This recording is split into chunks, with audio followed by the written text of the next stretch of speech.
Sir আসলে আজকের যে আলোচনা হলো ছাত্রদেরকে নিয়ে, তো আসলে সর্বশেষ আসলে কি দাঁড়ালো, তাদের কি দাবি ছিল এবং কতটুকু এটা নিয়ে আপনারা কাজ করার সিদ্ধান্ত গ্রহণ করছেন? আপনি জানেন বর্তমান উদ্ভূত পরিস্থিতিতে এখানে commanding officer lieutenant colonel Roshan সাহেব একজন এখানে আমাদের ক্যাপ্টেন পাঠিয়েছিলেন এবং আমাদের এখানে বৈষম্য বিরোধী ছাত্র আন্দোলনের কিছু নেতারা আমাদের সঙ্গে কথা বলতে চেয়েছিলেন। উনি মধ্যস্থতা করেছেন। উনি আমাদের মেডিকেল কলেজের এবং হাসপাতালের সকল সিনিয়র চিকিৎসক উপস্থিত ছিলেন এবং বৈষম্য বিরোধী ছাত্র আন্দোলনের নেতারা উপস্থিত ছিলেন।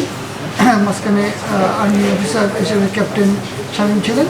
এখানে আসলে ওনাদের কোনো অভিযোগ না, এটা ওনারা চাচ্ছিলেন যে ওনারা সবাই দিনাজপুরের বাসিন্দা, দিনাজপুর স্টুডেন্ট এবং আমাদের চিকিৎসকরা দিনাজপুর, এই প্রতিষ্ঠানটা কীভাবে আরও ডেভেলপ করা যায়, কোনো অসঙ্গতি থাকে সেগুলো দূর করা যায়, এই ব্যাপারে ওনারা আমাদের সঙ্গে সবসময় পাশে থাকতে চান এবং সহযোগিতা করতে চান। এই ব্যাপারে আলোচনাগুলো হয়েছে এবং ওনারা কিছু আমাদেরকে পয়েন্ট ধরে দিয়েছেন, এই বিষয়গুলোকে উন্নতি করতে হবে এবং ওনারা সবসময় আমাদের সহযোগিতা করবেন এবং আমাদের পাশে থাকবেন। আচ্ছা স্যার, পয়েন্টগুলো দুই একটা যদি বলতেন তাহলে একটু আমাদের উপকার হতো। যেমন ওনারা বলেছেন যে পরিষ্কার পরিচ্ছন্ন ঘরে আমাদের ক্যাম্পাসের মধ্যে কুকুর অনেক সময় ঢুকে পড়ে, এইটা ওনারা বলেছে, এইটা ওনারা পরিষ্কার করার ব্যবস্থা নেবেন। আর একটি হলো যে আমাদের কিছু কিছু জায়গায় এই প্যাথোলজি ওষুধপত্রের তালিকা আছে, এগুলোর জন্য আরও ভিজিবল হয়, এই জাতীয়।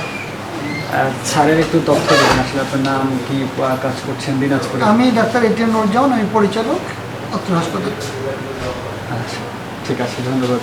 আসলে আপনারা শুনছিলেন পরিচালক ডক্টর এটিএম জামান স্যার আসলে খোলাসা করেই বলেছেন যে ছাত্ররা আসলে যে কথা বলেছে, ছাত্ররা সহযোগিতা করবে এবং সম্পৃক্তভাবে কাজ করবে দিনাজপুর মেডিকেল কলেজ হাসপাতালে।